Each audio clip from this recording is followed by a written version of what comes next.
So, all right, with the Minnesota Vikings, I'm going to be brutally honest with you, Vikings fans.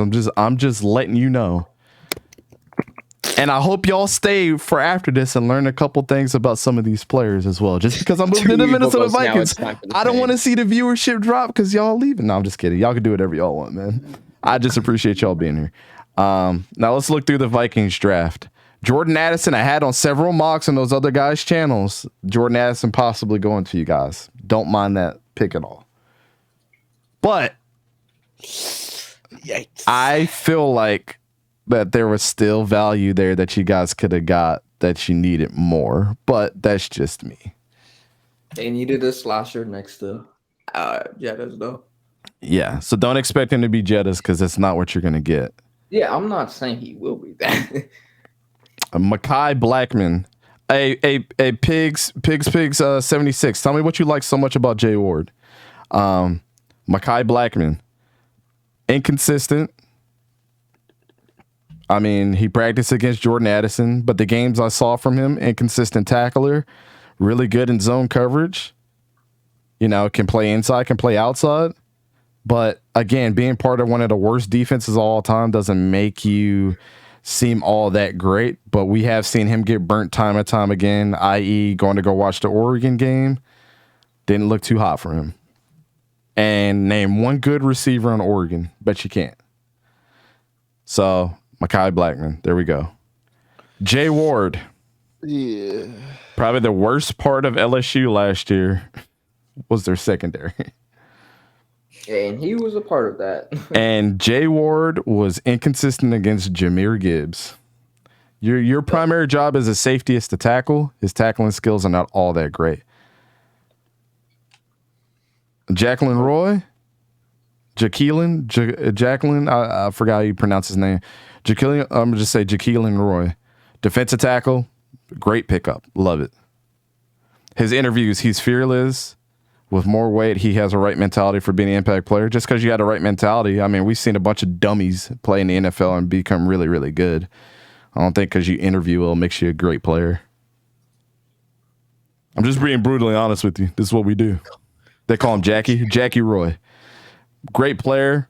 They're really good at run defense last year. That was one of the bright spots of their defense. Picking them up in the 5th round is really, really good. Now, let's get into some players that we really know about. If you have not checked out, I did an interview with Jaren Hall. Been watching this dude his whole career, watched every single game he played in. Here's what I will say to you Vikings fans about Jaren Hall that nobody else is going to tell you. He is not Patrick Mahomes. He is not Russell Wilson.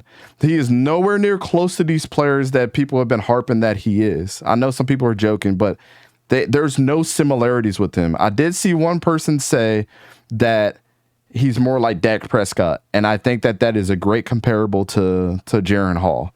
Now, the thing that you're going to get from Jaren Hall, great downfield thrower, can be athletic in the pocket if you allow him to, but he had one of the best offensive lines in the country too.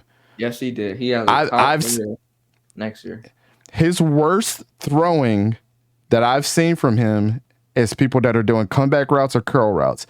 He just does not know where to place the ball at times. He's very old. He went on 2 missions, I believe 2, when he was at BYU. And people say, oh, he didn't start over Zach Wilson. Well, one of the years he wasn't even there. So that's incorrect. The second year, Zach Wilson was definitely going to be their starter because he spent so much time away from football. The one thing I will give Jaren Hall in my assessment is the year that he came back after Zach Wilson went to the NFL, he played a tougher schedule, went against 5 Pac-12 schools. They did really, really good. And I think he got them all the way into like the top 15 in national rankings for BYU. Jaren Hall was the better quarterback than Zach Wilson to me. But to think that he's going to start over Kirk Cousins, there is a clear gap. He will be a consistent backup for years and years and years and years. And I'm saying this, Jaren Hall is one of my favorite quarterbacks. He's one of my favorites, but he's not a starter at the next level. He might come in and win you a couple games, but he does not have the skill set to make consistent throws all the time. The best throw that he can make is a downfield throw right on the backside, The backside pylon. I've seen him make that throw a ton of times. But you surround him with weapons, and he'll be good. But if you're trying to tick and tack down the field, get chunk yardage, yeah, it's not going to happen. And he's too much younger than Hendon Hooker. That's another thing. He's super old. And a lot of people like him because he's very mature. The dude has a kid. He's married, things like that. So he's very mature. Even when I did the interview with him, one of the best talkers the there. The first thing he did was thank all of his teammates and literally give us guys to watch out for. Yeah. He came up to us and shook all of our hands before the interview started. Yeah.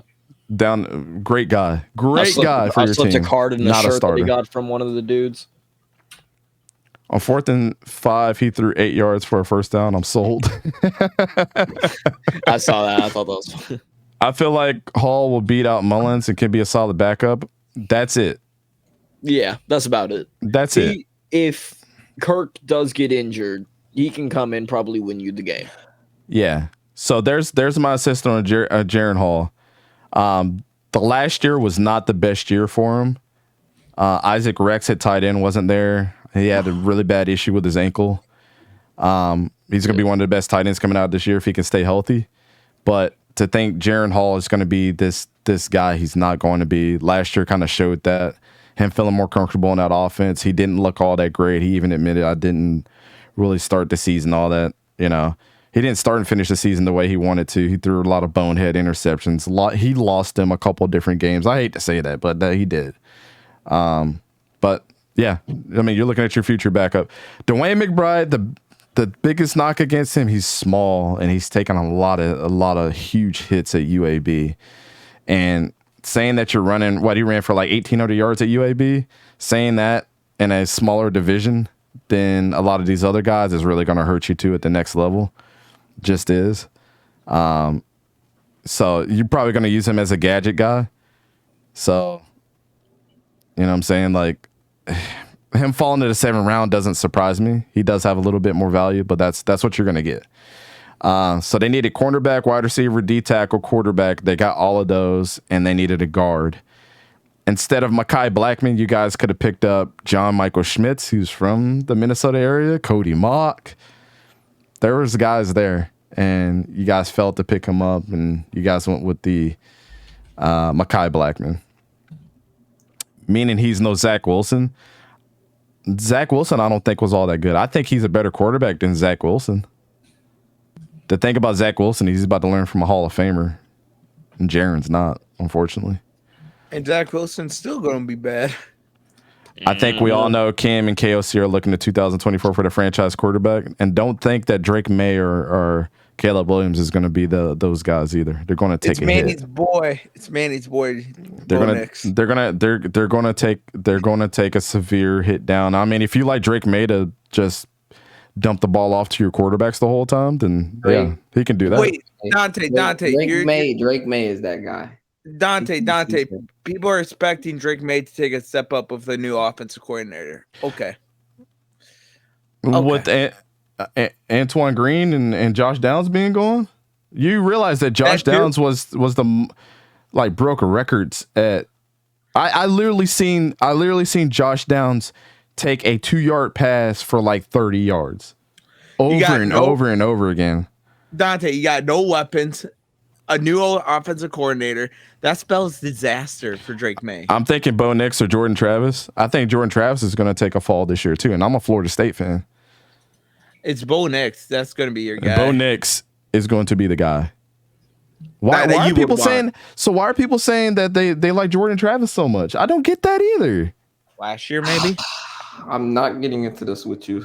People need to understand Drake May is going to have a tank year, losing Antoine Green and Downs. Yes, he is. So sorry, I talked too much. I believe I spoke for everybody here. Yeah. Sam Howell took a tank year. Yep. But Sam Howell could actually throw the freaking football. Jordan Travis is fast riser from what I heard. Yeah, but he had two really crappy years at Florida State. I mean, quite literally, it was just Where'd this We'll guy go? get into Hold this up. next year. His sophomore year, hold on, I'm a Florida State fan. His sophomore year, he was splitting snaps with Mackenzie Milton, who didn't play football for 2 years due to a compound fractured leg that they didn't even think he was going to play football again. But then just so happened to do incredible last year on a down year for the ACC.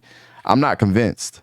I'm a Florida State fan. I'm not convinced that he's going to be. And we just lost Micah Pittman to Utah, going to the same statistical kind of quarterback in Cam Rising, who I think is actually better than Jordan Travis. Yeah, Jordan Travis is going to be good. I don't meat ride for my teams, unfortunately. I call it like it is. The Vikings. I go.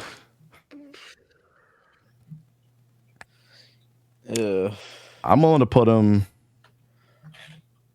I'm willing to do. I think high. right there is a good spot. For them. Yeah.